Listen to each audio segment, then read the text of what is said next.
Hi there, and welcome back to the Hangar with Xcraft. And tonight I'm going to be talking to you about this, the Academy P51 North Africa kit. Specifically, kit number 12338. Now, if you watched my last video regarding the unboxing of the Focke-Wulf 190 A8, I pushed that one aside for a little bit because I decided I wanted to do a PE kit with some seat belts and whatnot. I thought it deserved a little more. That Tamiya kit is pretty nice. So I thought I'd pull this one out of my stash and work on this. It's it's got some cool box art. That's neat. I love this color scheme with the national insignias, with the roundels with the yellow outline. I think looks particularly cool. The whole thing is olive drab overall with a neutral gray bottom. So, and yellow stripes on the wings. So something a little bit different than what I've got here in my cabinet. I got a whole row of P51Ds and Bs, and I love them all. But this one's just a little bit different. It's got the 20mm cannons in the wings. It's got the scoop right above the spinner here up on top of the cowl. So just a little bit different. It's a razorback. I love razorbacks. They're just cool. If I didn't mention it, this is 1/48 scale, and so this is going to be an interim project for over the weekend. Maybe this whole airplane might get built over the weekend because I'm planning on doing this one OOB right out of the box. So let's see what we got in here. I did not do any research on this kit at all through ScaleMates. Just thought it looked cool, so I picked it up. And oof. Yeah, parts count is definitely sparse. Let's start with this one. We got lower wing, top wings with the molded 20mm cannons in it. In a clear parts tree. That's the first bag. The second bag had this one in it. So fuselage halves, and then the forward cowl halves. This is a little bit different. Any other Mustangs I built, this cowl has always been molded into the fuselage. Now I do have an Edard a P51 kit back here in my cabinet that has an Edard engine that's completely exposed, and you had to modify that kit by cutting off the nose of this airplane. I don't know if that kit would fit on this. It probably would not be accurate because this, I'm sure, was probably an Allison powered aircraft, where that particular one, that resin kit from Edard, was a Rolls Royce. So yeah, it wouldn't really fit very well probably, but yeah, so this is a little bit different. And then the last tree, so parts count is pretty sparse. We got the propeller, gear doors, tires, a few cockpit components, horizontal stabilizer, and that's basically it.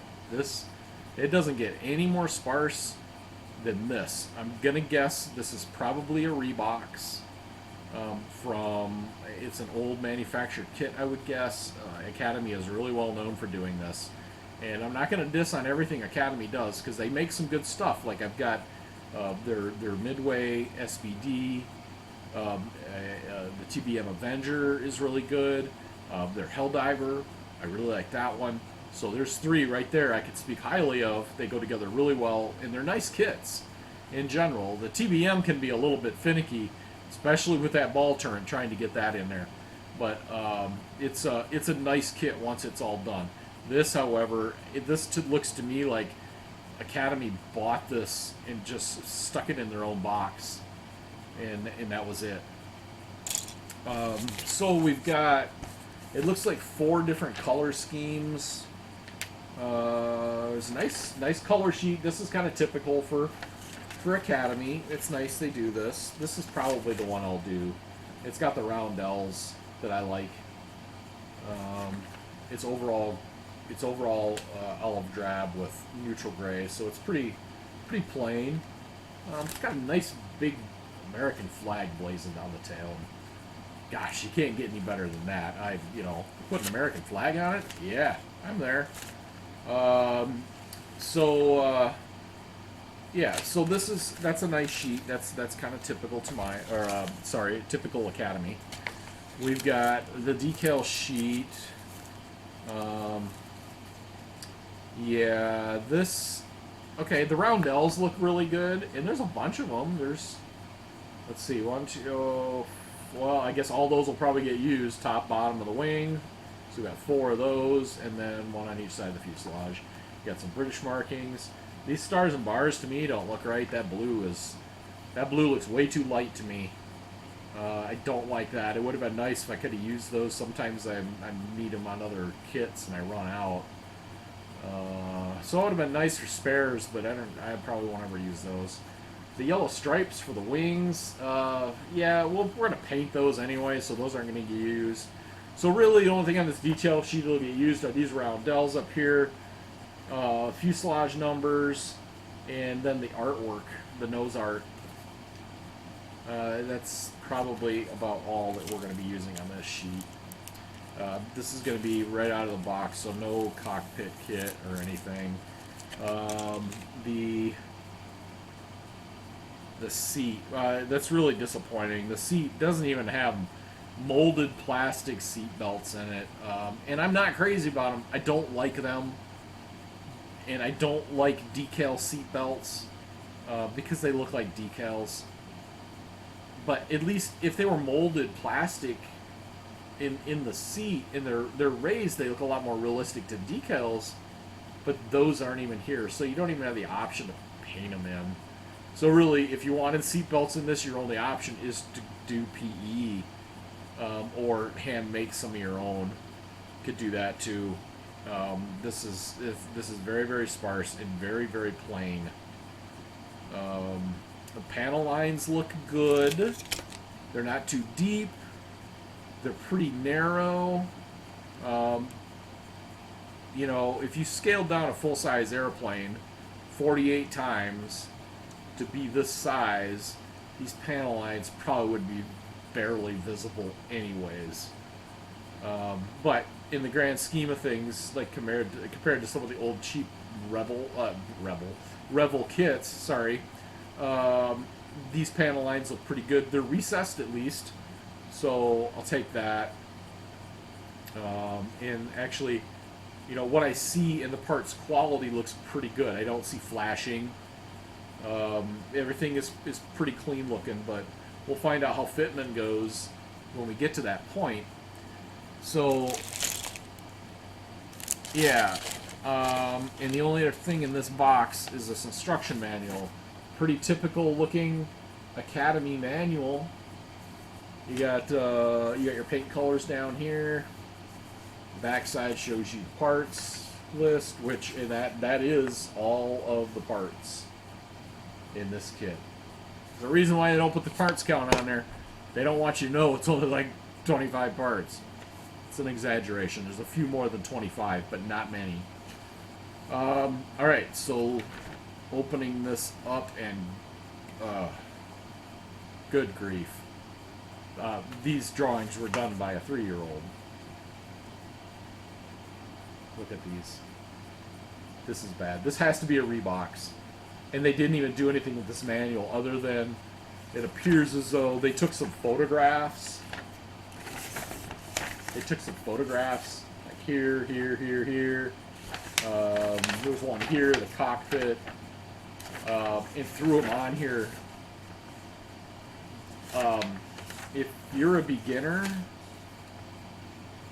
you could probably get by with this. You could figure out how to build this. But it's not going to be the best kit in the world. Save your money and buy the Tamiya. It's a much better kit. Even the Airfix kits.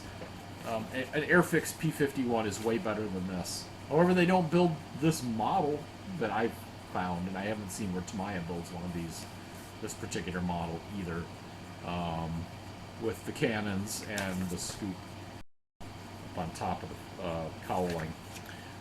So that's what attracted me to this. was just what it is in particular. Kit quality, it turns me off. We'll get her built, we'll get her done, but I would not buy this kit again. I would spend my money on something else. You know, you pay as much for this as you would for a Tamiya kit, which is way better, far superior. I already can tell you that. You know, good things here. No flashing. The kit looks clean. The panel lines look good, and it's got a pretty picture on the box. I mean, we can't deny that. The artwork's nice. Probably end up saving this one. That looks pretty good. You know, misses from what I'm seeing without building are the manual. The manual's not good. The stars and bars on the decal sheet don't look right. The blue is way too bright.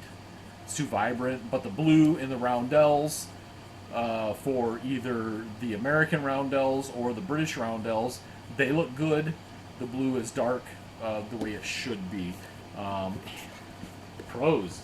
It's got a great big American flag on the tail. I mean, yeah, go America. So I can't argue about that.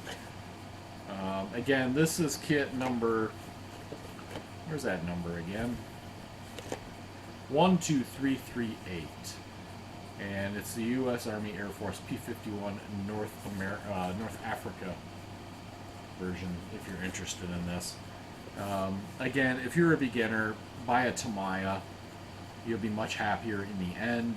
You'll probably fight it less. You'll get a nicer model in the end, I would say. But we'll find out when we're building this. I may change my opinion by the time we're done with it. I might think this is a great kit. It could come out really nice. So that's it for this. There's not much to talk about here because there's not much to it. But keep your eyes open because we'll be doing some build videos on this. Once I get the parts for the Focke-Wulf, we'll be working on that one too. And I think I'm going to post a video on my classic car. I had a problem with it. Took me a little while to figure out, and I figured, well, maybe someone else out there has one. And what does that have to do with building plastic models? Not a darn thing.